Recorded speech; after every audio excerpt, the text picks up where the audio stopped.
Good evening. Dear friends, thank you for being here for a different subject of a lighter tone, the lecture on adultery by Dr. Ahmet Cavit An and Dr. Rita Severis. Dr. Ahmet Cavit An is a retired pediatrician and a distinguished historian. Since '71, he has authored numerous articles and studies on the Cyprus problem and the island's history, published in various newspapers and journals in Istanbul and Nicosia. Dr. An has published 25 books in Turkish, focusing on the political and cultural history of Turkish Cypriots. He served as the Turkish-Cypriot Coordinator for the bi-communal movement for an Independent and Federal Cyprus, established in '89. In a landmark case, Dr. An won a ruling from the European Court of Human Rights in February 2003, asserting his freedom of assembly after being denied it for promoting inter-communal contact in Cyprus. His efforts contributed to the historic opening of the Ledra Palace checkpoint on April 23, 2003, facilitating crossings between Turkish Cypriots and Greek Cypriots. And Dr. Rita Severis received a PhD in History of Art from the University of Bristol. She studied philosophy at the University College London University BA Honours and received a diploma in journalism from the London School of Journalism.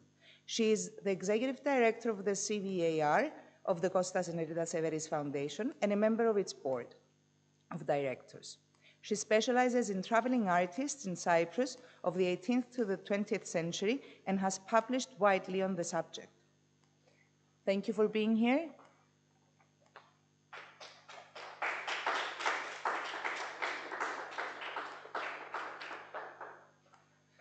Good evening, ladies and gentlemen. Tonight's lecture is going to be on a lighter touch, something completely different than what you're usually used to when you come to CVAR. But we thought since it's the end of the year, we sort of wrap up with something different and lighter. And I hope you enjoy it. Adultery, therefore. Adultery is a universal phenomenon referring to sexual relations between a married person and someone other than the spouse, known also as infidelity, unfaithfulness, unchastity, cuckoldry, and much more. All these words refer to the most common denominator in all countries of this particular kind of behavior. Written or customary prohibitions against adultery constitute part of the marriage code of virtually every society. Indeed, adultery seems to be as universal and in some instances as common as marriage. In most religions, adultery is considered a sin. Nevertheless, it existed since ancient times. Let us go back to Homer and the Trojan War and remember Helen and Paris. In ancient Athenian culture, adultery laws considered seduction of a citizen woman a worse crime than rape. Killing a michos, or adulterer, who had been caught in the act was legally permissible as justifiable homicide. Comic sources describe the abuse and humiliation of those guilty of mihia, adultery, including a scene in the play Clouds, where Aristophanes refers to an adulterer being punished by the insertion of a radish into his anus. Other comic punishments for adulterers include the removal of pubic hair. Aristotle says that in Leprium, the ancient Greek city of Tryphilia in the Peloponnese, male adulterers were bound and led around the city for 3 days, while adulteresses were made to stand in the agora in a transparent tunic for 11 days. In Pisidia, we are told that adulterers and adulteresses were paraded around the city together on a donkey. Vestal virgins were closed in a room to die a natural death. As Christianity took a stronger hold on the Roman Empire, Puritanism became the law of the land. If you dared to have sex outside marriage, then you were violating the laws of the Christian God. The proper punishment for sex crimes were torture, mutilation, or castration. Mutilation included rhinotomy, the amputation of the nose. It was a means of judicial punishment throughout the world, often applied only to women. This practice was more prevalent in Byzantium amongst the Arabs, where the unfaithful woman was subjected to it, while the man could get away with a flogging and, quote, often the husband whose wife had been unfaithful was instructed to act as an executioner.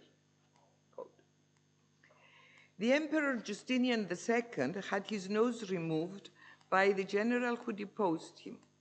He returned with an army of barbarians to claim his throne, becoming known as Rhinotomitos or Rhinodmitos, the slit-nosed, before replacing it with a golden replica. In Western Europe, the Merovingian king Childebert II condemned conspirators to rhinotomy and exposing them to ridicule them. In the 13th century, in the Kingdom of Jerusalem, women who were found committing adultery would also be punished with rhinotomy. Furthermore, rhinotomy was a punishment for Christian women who had consensual sexual relationships with Muslim men and Muslim women who had consensual sexual relationship with Christian men. But often, death was punishment. Let us not forget the death of our own King of Cyprus, Peter I, husband of Eleonora and lover of Joanna l'Aleman, who had his genitals cut off by his counselors. Othello strangles Desdemona out of jealousy, believing she had an affair with Iago. Coming to recent years, many European countries once had anti-adultery laws on the books, but most were repealed in the 1970s and 1980s. The last European nation to decriminalize infidelity were Austria in 1997 and Romania in 2006. The story is similar in Latin America, which saw a flurry of decriminalization in the 1990s. In the United States, however, adultery remains technically illegal in 21 states. In most states, including New York, cheating on your spouse is considered only a misdemeanor. But in Idaho, Massachusetts, Michigan, Oklahoma, Wisconsin, and many others, it is a felony crime punishable by prison. In Greece, adultery was depenalized in 1982 by the then Prime Minister, Andreas Papandreou, for obvious reasons. Countries covered by Islamic law, including Saudi Arabia, Pakistan, and Somalia, are all strictly prohibit zina, or fornication outside marriage. Prosecutions are common, and punishment can include fines, arbitrary detention, imprisonment, flogging, and in extreme cases, the death penalty. Women are overwhelmingly targeted.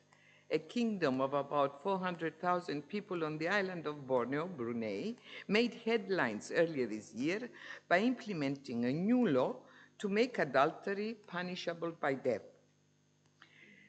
Based on Islamic law, the new addition to the penal code calls for offenders to be stoned to death in front of witnesses. Over to you, Ahmed. No. It will continue. We haven't finished yet. The religion of Islam has forbidden adultery, which is defined as sexual intercourse by a person, whether a man or woman, with someone to whom they are not married. Other heavenly religion and the common culture of humanity have always considered adultery as a great sin and crime, and have prescribed some worldly and penal sanctions for those who commit this crime. Under Muslim law, adultery or extramarital sex is considered as an infringement of matrimonial bond and is regarded as one of the foremost crimes condemned by God in religious book of Muslims, the Quran. The word adultery is used in 5 verses in the Holy Quran. In one of them, it is stated that adultery should not be approached. That is an ugly act and an evil way. In 2 of them, adultery is mentioned among the major sins such as polytheism and murder. In other 2 verses, it is ordered that the adulterer and the adulteress be flogged 100 times with a stick each. And it is emphasized that the adulterers can only marry the adulterers or a polytheist. The adulterers are punished by stoning to death, which is also known as regime, or severe flogging. However, stoning as punishment for extramarital sex is not stated in the Quran. It is prescribed in the Hadith. Hadith are the verbal customs connecting to the words and conduct of the Islamic prophet Muhammad. It is recorded that stoning to death was carried out in only 1 instance during the reign of Mehmed IV, and even the use of stoning was seriously debated at the time, since such a punishment is not laid down in the Quran. Those belonging to the Hanafi sect of Islam define adultery as a man having sexual intercourse through vagina with a woman with whom he has no marital ties or suspicions. Adultery is religiously forbidden, and it is a crime that requires penal sanctions. In addition, it has legal consequences on some issues such as lineage, dowry, the attribute of being chaste, divorce, etc. On the other hand, according to hadiths, who try to define the crimes of adultery in technical terms, the conditions for the crime to occur are that the perpetrator is responsible, consent is obtained, the act is committed in an Islamic country. It is committed with a woman with whom he has no marital tie or suspicion, and it is done through vagina. There are 2 sets of laws among the Ottomans, canons, which were decrees issued by the Sultan, and the Sharia rules, as laid down in the Quran and supplemented by the sayings of the Prophet. The canon was supposed to take care of instances that were not covered by Sharia law. The Ottoman Penal Code of 1858 foresaw imprisonment for adultery crimes, but the Sharia courts, which continued their duties after the Tanzimat reform, based their sentences on Islamic criminal law on punishments given for adultery and murders committed because of adultery.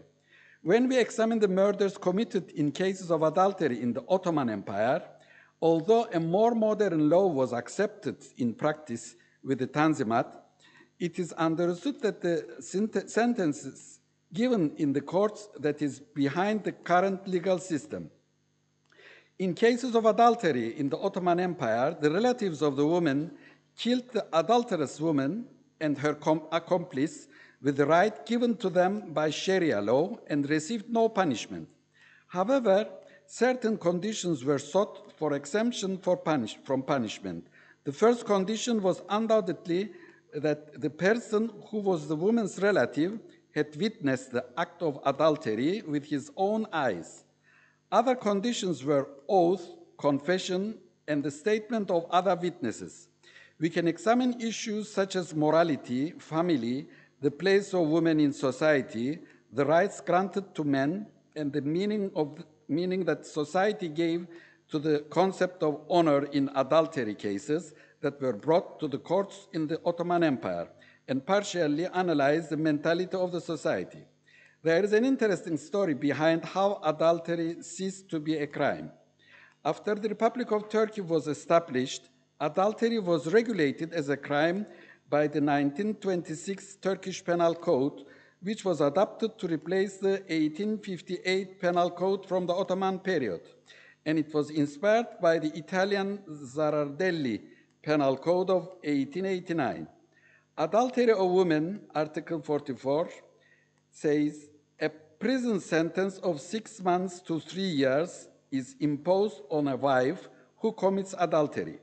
The same sentence is imposed on a person who is an accomplice to this act while knowing that his wife is married. Adultery of men is Article 441. A husband who keeps a woman who is not married to another person in order to live together as husband and wife in the house where he lives with his wife or in another place where it is known to everyone shall be sentenced to imprisonment from 6 months to 3 years. The same sentence shall be given to a woman who is an accomplice in this act while knowing that the man is married. In its decision in 1996, the Constitutional Court ruled to annul Article 441 of the Turkish Penal Code on the grounds that it is contrary to Article 10 of the Turkish Constitution. As a result, adultery ceased to be a crime for men on December 27, 1997, and for women on March 13, 1999. The Justice and Development Department, AKP, preferred to make a penal code that did not consider adultery a crime. According to new Turkish Penal Code of 2004, it is not a direct punishment or crime. However, it is considered as a justified reason for divorce. Accordingly, the party who commits adultery within the marriage is considered to have committed a serious fault during the divorce case process. The Turkish Civil Code number 4721 states that if one of the spouses commits adultery, the other spouse may file a divorce case. The right to file a lawsuit is waived after 6 months from the spouse who has the right to file the lawsuit, learning the reason for the divorce, and in any case, 5 years from the act of adultery. Today, President Erdogan is suggesting to legalize adultery. Now we come to the adultery in the Turkish Cypriot laws. After Cyprus became under Ottoman rule, the Christian locals of Cyprus began living together with Muslim families brought from Anatolia and settled on the island as well as converts.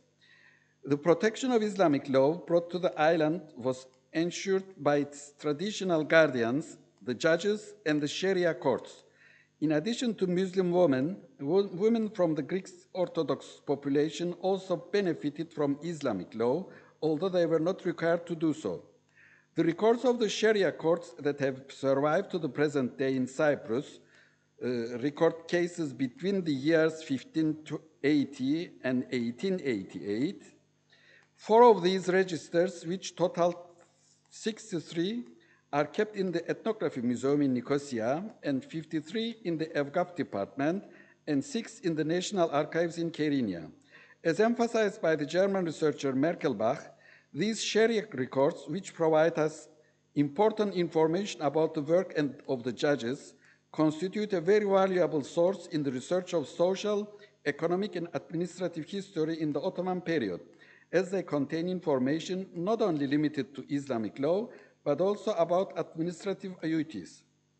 I can give here from these records 2 examples which were facing the charges of adultery.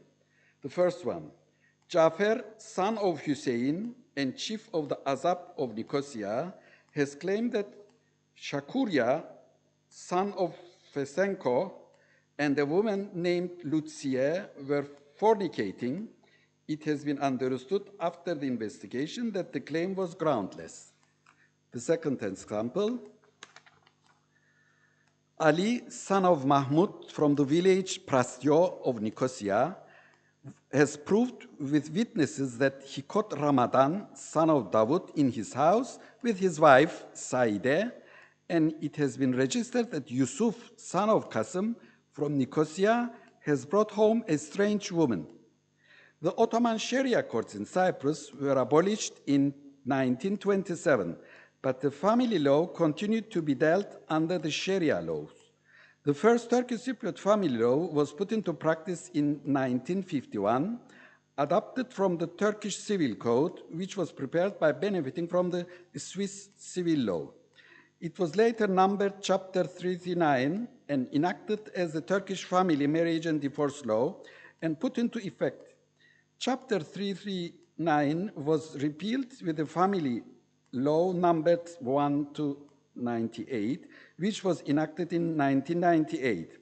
Adultery, which is among the reasons for divorce in the Turkish Cypriot law, is included in Article 24 to 1 of Law numbered 1 in 1998. According to the statistics nowadays, there is no divorce due to adultery in the Turkish Cypriot courts, since the main reason of divorce was categorized under the foundation of the marriage union was shaken. The concept of adultery appears in all disciplines of art, in opera, in paintings, in shadow theater, in cartoons, literature, poetry, etc. Mozart, in Marriage of Figaro, Act 4, the finale, which we'll be seeing soon, is an example. And I'm going to give you a quote from the film Amadeus. I saw a woman disguised in her maiden's clothes hear her husband speak the first tender words he'd offered her in years, simply because he thinks she's someone else. I heard the music of true forgiveness filling the theater, conferring on all who sat there perfect absolution. There we go.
This will be followed by a piece from Così fan tutte. Sono spariti.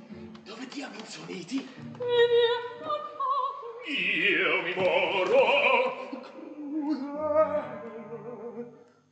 Voi burlate.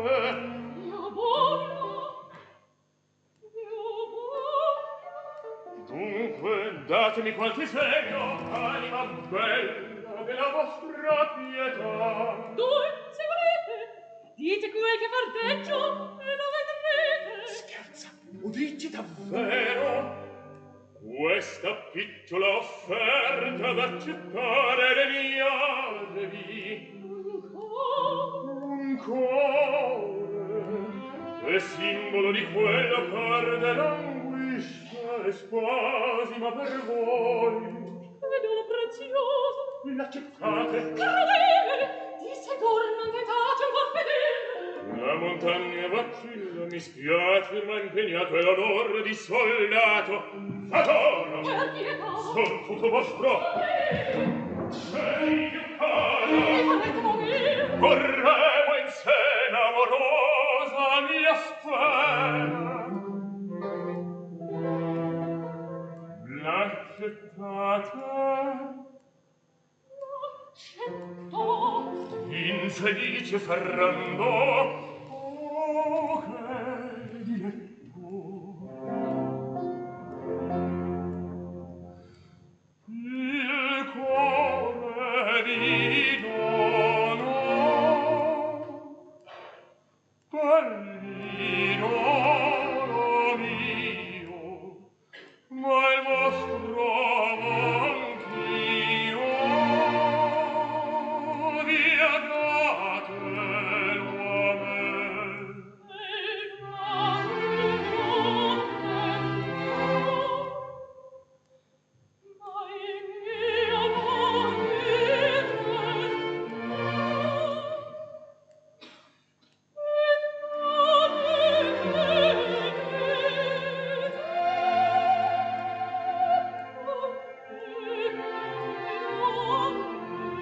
Siete con lei perché battetti.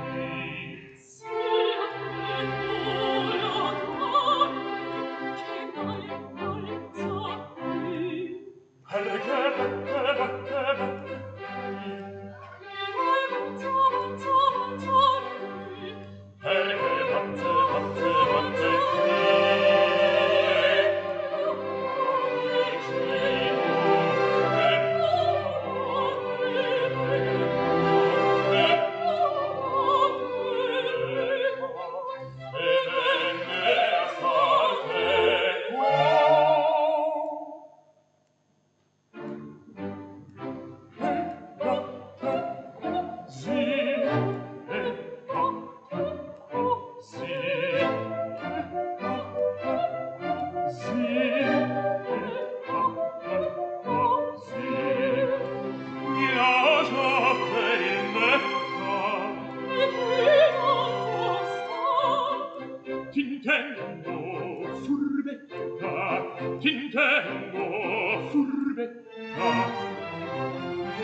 And finally, the catalog aria from Don Giovanni. Nelle pelle che amo il padronino, un catalogo del vecchio affatino. Osservate, leggete con me, osservate, leggete con me. In Italia 640, in Lamagna 231, 100 in Francia, Turchia, 90, mai in Spagna, mai in Spagna, son già 1003, 1003, 1003. Quanto a queste contadine, camerieri cittadine, quanto a queste baronesse, marchesane, principesse e madonne d'ogni grado, d'ogni forma, d'ogni età, d'ogni forma, d'ogni età. In Italia 640, in Lavagna 231, 100 in Francia, in Turchia, 90 ma in Spagna, ma in Spagna son già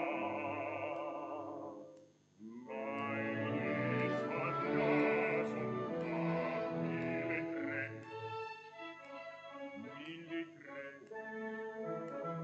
1003. Quanto a queste contadine, cavalieri, cittadini, a contesse, baronesse, marchesane, principesse, e madonne d'ogni grado, d'ogni forma, d'ogni età, d'ogni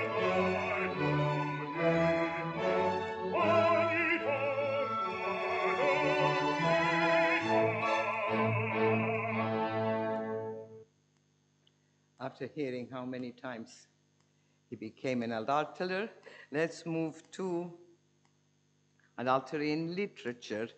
Literature and poetry have masses of examples of adultery, which in most cases form the core of each story or poem. It suffices to bring to mind the novel of Madame Bovary by Gustave Flaubert. Emma, fed up with her provincial life, starts living beyond her means and seeks illicit love affairs.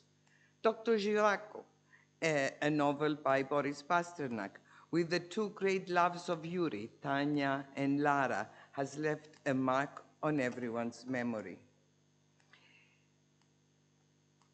Marquis de Sade, writing about adultery, says, "Behold, my love, behold all that I simultaneously do: scandal, seduction, bad example, incest, adultery, sodomy. O Satan, one and unique God of my soul, inspire thou in me something yet more. Present further perversions to my smoking heart, and then shalt thou see how I shall plunge myself into them all." Robert Herrick, scalpel for whoredom, whips his wife and cries, "He'll slit her nose." But blubbering she replies, "Good sir, make no more cuts i' thou outward skin. One slit's enough to let adultery in." And then Chaucer, "O noble Peter, Cyprus' lord and king, which Alexander won by mastery, to many a heathen ruin didst thou bring. For this thy lords had so much jealousy that, for no crime save thy high chivalry, all in thy bed they slew thee on a morrow. And thus does fortune's wheel turn treacherously, and out of happenings bring men to sorrow." And finally, our own Erotocritos, talking about Ioanna l'Aleman, Arethapnusa, says, "She's the beloved one. She is the one loved by the king ruling the East, the king of all the West." And talking to Eleanor, his wife, he says, "If you dare kill Arethapnu, have no doubt I will kill you. I'll kill your father too and your sweet mother. I will get Rodafnu's bones, and you, old mule, I will throw to the dogs. Rodafnu was buried by priests and bishops. The queen was eaten by 2 hungry dogs. Ahmed. Now I'll tell you the adultery in the Turkish and Turkish Cypriot literature. Turkish literature is not very rich in the subject of adultery. One of the novels that will be remembered immediately is Eylül, September, written by Mehmet Rauf, which tells a forbidden love story on the emotional plane. It was published in 1901 in Istanbul. The other one is Aşk-ı Memnu, Forbidden Love, written by Halit Ziya Uşaklıgil. It is a book that has the distinction of being the first novel in Turkish literary history. Even if we ignore the fact that the book is the first novel, it is a fact that it is heavily inspired by Madame Bovary from French literature and Anna Karenina from Russian literature. It was first serialized in the Servet-i Fünun magazine in 1899-1900 and then published as a book in 1901. It is the story of a woman who is married to an older man and deceived by a young relative. The female characters of both novels pay for this with their lives, as is the case today in the southeast and East Anatolia. Hatice Sultan began having an affair with her cousin Abdülhamid's daughter, Naime Sultan's husband, Kemalettin Pasha, the son of Plevne hero Gazi Osman Pasha. The letters written to each other by the two lovers who lived in the neighboring mansions are still in the archives today as a real-life example of Uşaklıgil's novel Aşk-ı Memnu. Aşk-ı Memnu was considered the first great Turkish novel. The work, which had a solid structure and technique, was about Adnan Bey, a wealthy man of the period and father of 2 children, who married Bihter, who was much younger than him after losing his first wife. The novel develops with the events surrounding the relationship between Bihter and Behlül, Adnan Bey's nephew. An example of a work in Turkish Cypriot literature that includes the subject of adultery in the context of concept of morality is Hikmet Hafif Mapolar's novel Diken Çiçeği, The Flower of the Thorn, published in 1938 in Nicosia. In fact, during the period up to 1945, people's attachment to the traditional social structure was broken due to the effects of the war, and the desire for personal freedom was often considered immoral. Therefore, we see that Turkish Cypriot writers emphasize moral values by focusing on the departure from the spiritual and social values. Now, I tell you something about adultery in the shadow play. Hacivat and Karagöz were 2 friends who lived in Bursa in the 14th century. Hacivat was the architect and master foreman of the palace, while Karagöz was the assistant. While the 2 worked together to complete the work, they occasionally had funny conversations and entertained the people around them. In one of the plays, under the title The Big Wedding, adultery is the subject. When Karagöz comes home, he and his wife fight because he doesn't open the door. After the fight, Karagöz's wife leaves the house. Karagöz, who is left alone, goes to Hacivat and tells him that he wants to marry again. Hacivat finds a suitable girl for Karagöz, and they get married. Karagöz's dowry team goes to the girl's house. In a rather lengthy prologue, the entire dowry is paraded in front of the audience with appropriately witty remarks that send everyone into gales of laughter. When Karagöz reveals the bride's face, he finds her very ugly. Then the big night comes, and instead of offering Karagöz a night of pleasure, his new bride gives birth to a baby boy, who swears and blasphemes as soon as he is born. She leaves the newborn baby in Karagöz's care and goes away. In another instance in which Hacivat, the other main character in Turkish shadow plays, informs Karagöz that his wife is being unfaithful. In order to find out, Karagöz tells his wife he's going on a long trip and then hides to see her flirting with a dandy. Neither shadow plays ends in punishment, although adultery in Islam is to be punished by flogging according to the Quran, not by stoning or some other type of other capital punishment as some would maintain. Adultery in paintings. Very many, too many examples, but let's just see a couple.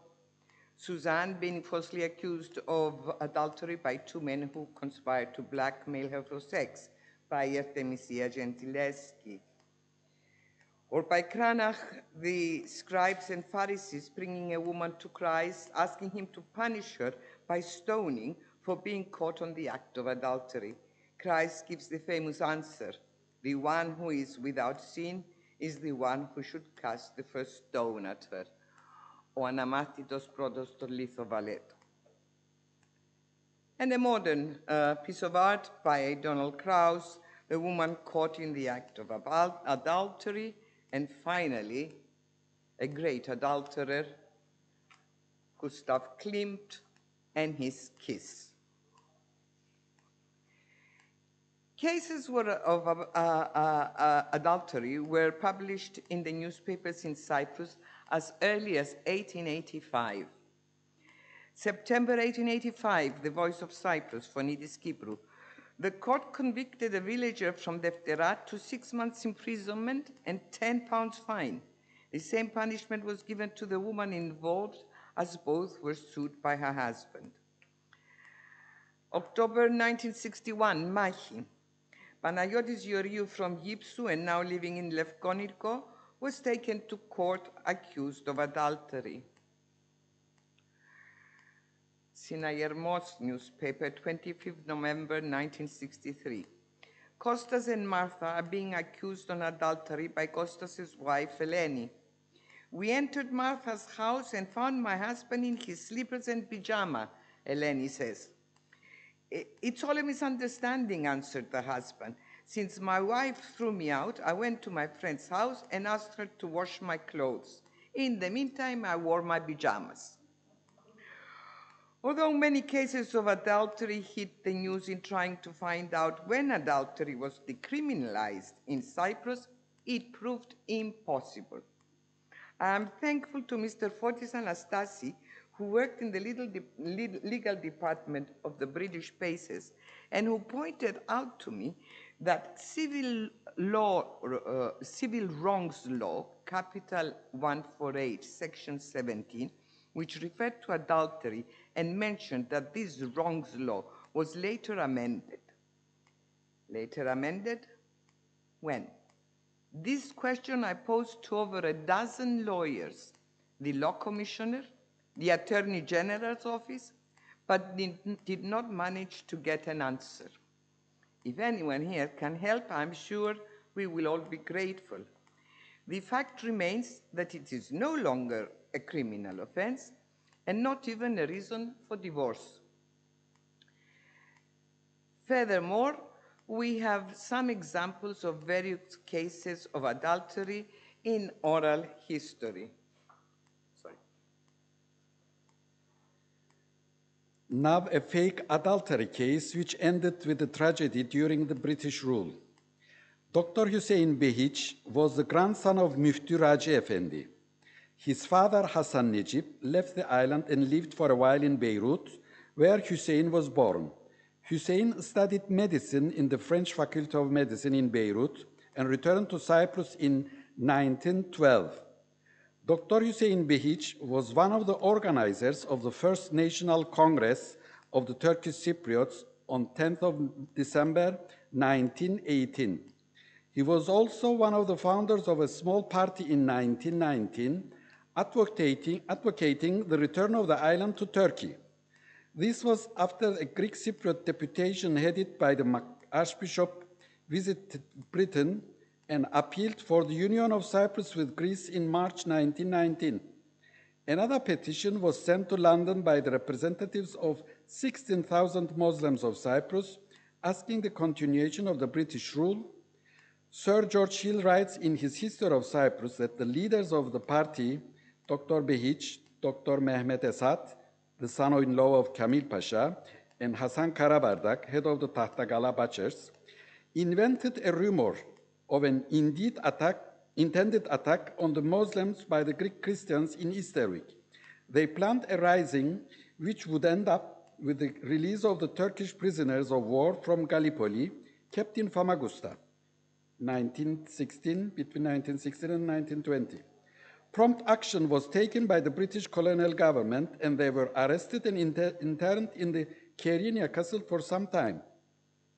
Dr. Behic was transferred later to Nicosia, where he had to inform the police when he wished to go out of town. After a while, he was set free. He had a pharmacy in Sarayani Square in Nicosia, and one day it was destroyed by a mysterious fire. In 1920, he was a candidate for the membership in the Legislative Council. After he lost the election with a small difference to Musa Ifan of Evgaf Department, he moved in 1921 to Alexandria, Egypt, where he stayed for a while. Dr. Behic got married when he was 29 years old with Fatma Hanım, who was only 15 years old. They had two daughters, Zekiye and Süeda. The Turkish Cypriot singer Behic Gökay was his grandson, who performed on CBC TV and radio in 1960s. After 8 years of marriage, Dr. Behic killed his wife because of jealousy. He was fond of alcohol. He used to have often quarrels with his friends and ended up as a paranoiac. The reason of the murder was a fake adultery story, as if his wife had an affair with his friend Arif Bey, the son-in-law of Veli Pasha. Arif Bey learned through a woman who went to a Turkish bath, hammam, together with Fatma Hanım, that she had a certain nevus on her hip. Arif Bey disclosed this to Dr. Behic as if he slept with Dr. Behic's wife and saw it himself. He immediately went home, killed his wife with his own shotgun on 10th of May, 1924.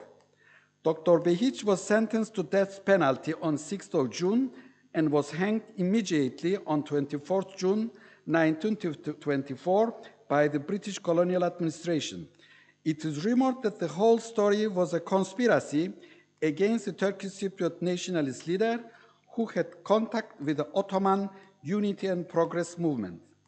This sad event was so popular among the Turkish Cypriots in those days that an epic poem was written by Ahmet Babacan, who was the guardian in the prison, and a folk song was composed about this story. Greek Cypriot folk poets Haralambos Mikhail Azinas and Christophoros Koutsavakis wrote about Dr. Behic's story as well. The murder of Dr. as a revenge of adultery. This is another case. There were some cases of adultery in the Turkish Cypriot enclaves during the period 1964-68, when some heads of the TMT underground organization had adultery with the consenting wives of some Turkish Cypriot fighters who were put deliberately to stay on guard at the same night. There is another case of adultery in 1978, which ended up with the murder of the involved lover, Halil Mustafa, the name was Halil Mustafa, who was from Minareliköy, Neo Horyo, where he stayed until the 1963 events. He later settled in Nicosia when the village was evacuated and opened a shoemaker's shop in Arasta. He was married to a beautiful woman from Nicosia, and they had two daughters and a son. His wife had an extramarital relationship with a psychiatrist. The doctor Sedat Baker was killed in a hotel restaurant by the married lover's husband on 13 September 1978.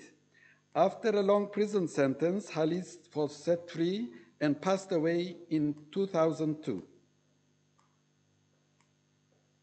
And yet another case. In Kyrenia, Both Cypriots and foreigners took their afternoon stroll at the harbor. In the 1940s, the chief of customs was a Turk called Fikret Cemal, a tall and handsome man. He was very proud of his job, as well as his English wife, Sally. In those days, yachts arriving in Kyrenia were few and far apart. So when the luxurious yacht of the Duke of Newcastle arrived, Fikret not only tried to serve the VIP as best as he could, but also tried to befriend him. Excuse me.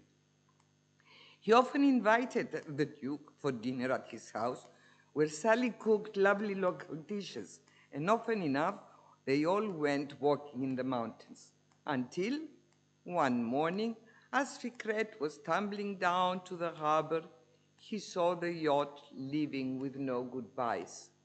The Duke left and had taken with him Fikret's wife, the future Duchess of Newcastle.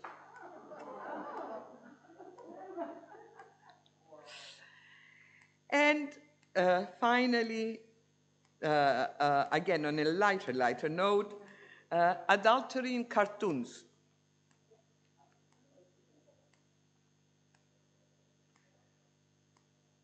Okay, where is he?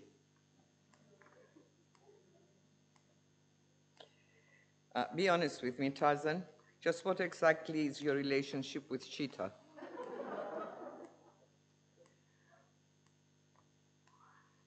My wife is cheating on me.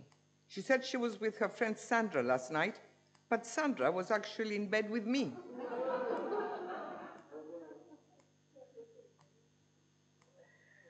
So this is a Turkish one. I committed adultery, Father. Tell me with all the details. So this is a saying from Turkish satirist Aziz Nesin, who also visited Cyprus. She says that the sex of the person who commits adultery does not matter. His or her civil status is dishonorable. That's it. Thank you very much.